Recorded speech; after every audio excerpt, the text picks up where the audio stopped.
Boa noite, Alberto Santos Dumont. Boa noite. Em que data e onde nasceu o senhor, por favor? A 20 de julho de 1873, na Fazenda Camangu, estação de Rocha Dias, distrito de João Aires, a cerca de 20 quilômetros da cidade de Palmira, em Minas Gerais. Essa cidade tem hoje seu nome. Sim, é verdade. Quem eram seus pais? Henrique Dumont, engenheiro que se formou com apenas 21 anos, na Escola de Artes e Ofícios de Paris. Minha mãe chamava-se Francisca Santos. O senhor teve irmãos? Tive, éramos 7. Como começou no senhor a mania pela aviação, hein? Desde criança eu tive grande paixão pela conquista do ar.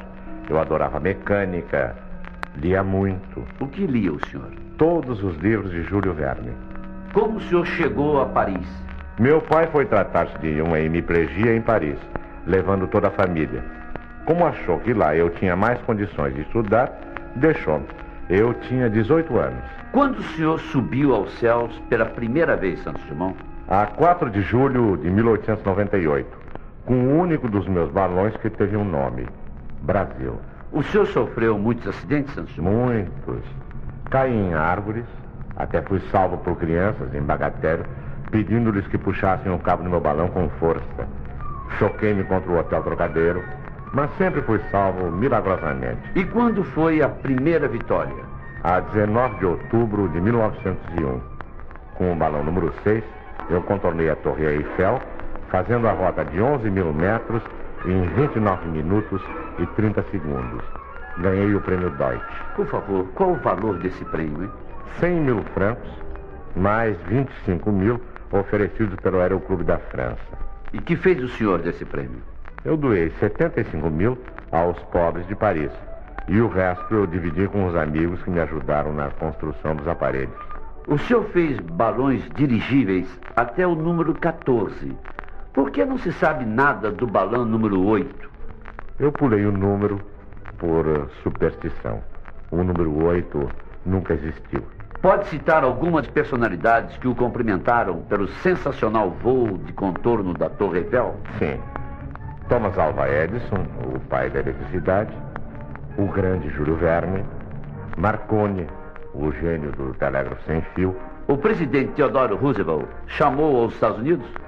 Sim, para discutir com os aeronautas Dewey, Mayhem e Chester o uso do balão como arma de defesa contra os submarinos. Que pessoas ilustres, Santos Dumont, o visitavam em seu hangar de Mônaco?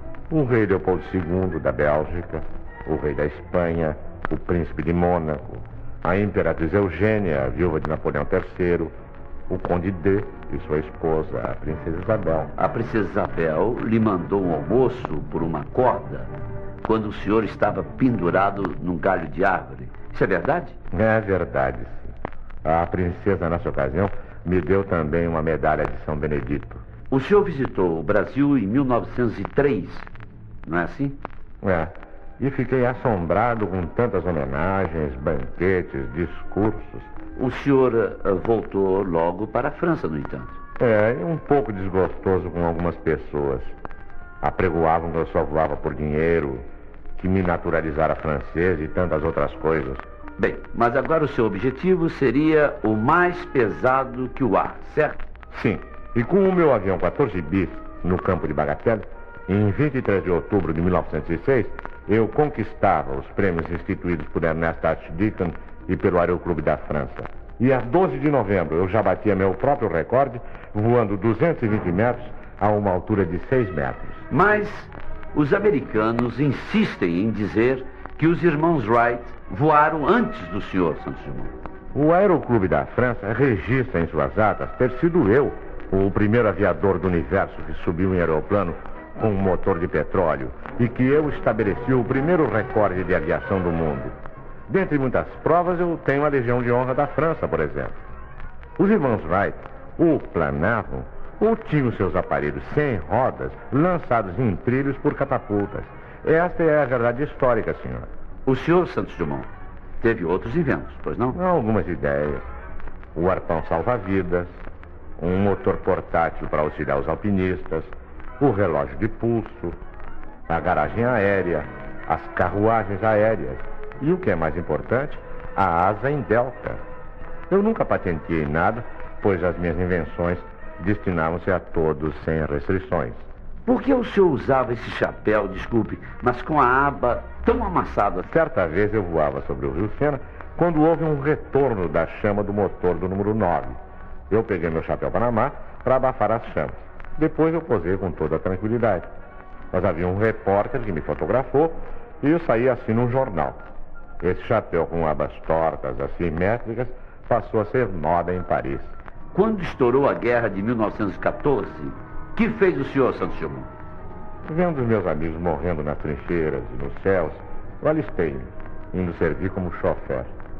Os aviões eram arma de guerra e eu me considerava culpado de tanta desgraça.